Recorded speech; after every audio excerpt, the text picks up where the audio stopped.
नमस्कार साथियों, मैं शरद कुमार आप सबके बीच एक बार फिर उपस्थित हुआ हूँ। साथियों, आज मैं फिर भ्रष्टाचार पे ही बात करूँगा, करप्शन पे। बिहार में जितने भी वर्क्स डिपार्टमेंट हैं, कार्य विभाग, जहाँ पे कंस्ट्रक्शंस के काम वगैरह होते हैं, सड़क बनता है, बड़ा बड़ा पुल पुलिया बनता है, जो भी निर्माण का कार्य होता है, इंफ्रास्ट्रक्चर्स डेवलपमेंट करने के लिए जो भी काम होते हैं, जो भी कार्य विभाग है, वहाँ जो साथियों सरकार का जो काम कराने का नॉर्म्स है, तरीका है। अब मान लीजिए कि एक पुल बनाना है और उस पुल के लिए एस्टीमेट बन के तैयार हुआ 100 रुपये का। अब 100 रुपये का अगर वो एस्टीमेट बन के तैयार हुआ है, उसमें बहुत सारा कटौतियाँ वगैरह सब इंक्लूड रहता है, और एस्टीमेट जो बनता है तो उसमें जो भी मटेरियल्स हैं, उसके जो बाज़ार मूल्य है या सरकार के द्वारा जो तय मूल्य है, उसका कैरेज हो गया, मटेरियल्स का कॉस्ट हो गया, वो सब कुछ उसमें इंक्लूड रहता है। जब लोग टेंडर फाइल करते हैं, जो संवेदक होते हैं, उसको निविदा जब प्रकाशित होता है तो उसको बिलों में जो है उसको पाने के लिए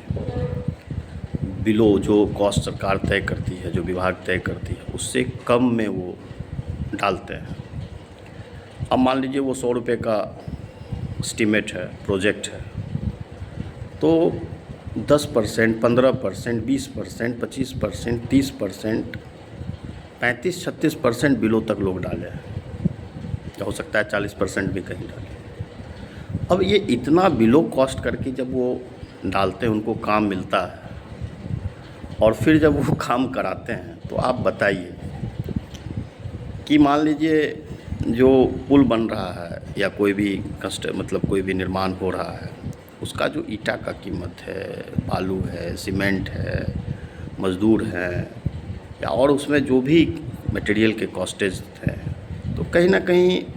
उसके क्वालिटी के साथ, उसके क्वांटिटी के साथ वो संवेदक समझौता करेगा, तब ना उसको भी फिर उसको बचत भी होगा या क्या होगा। एक तो वो आप जिस प्रोजेक्ट को आप के लिए वो निविदा निकाले हैं और इसमें वो बिलों में वो काम कर रहा है, तो उसका क्वालिटी कहाँ से मेंटेन होगा, जब सरकार ही कह रही है कि इस चीज़ के बनाने का कॉस्ट 100 रुपीज़ है, इससे इतना में ये बनेगा, तो 4-5% इधर उधर हो सकता है। लेकिन ये 20-20%, 25-25% बिलों में जो लोग काम करते हैं,